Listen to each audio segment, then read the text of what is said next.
Demonstration of the T23 joystick and pedals.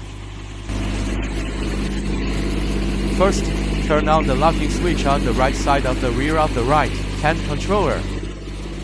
Pushing the left long rod forward and backward controls the forward and backward movement of the left track respectively.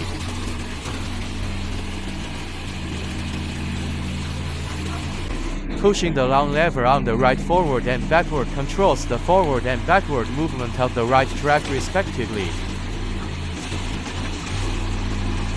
The rightmost pedal controls the hydraulic thumb.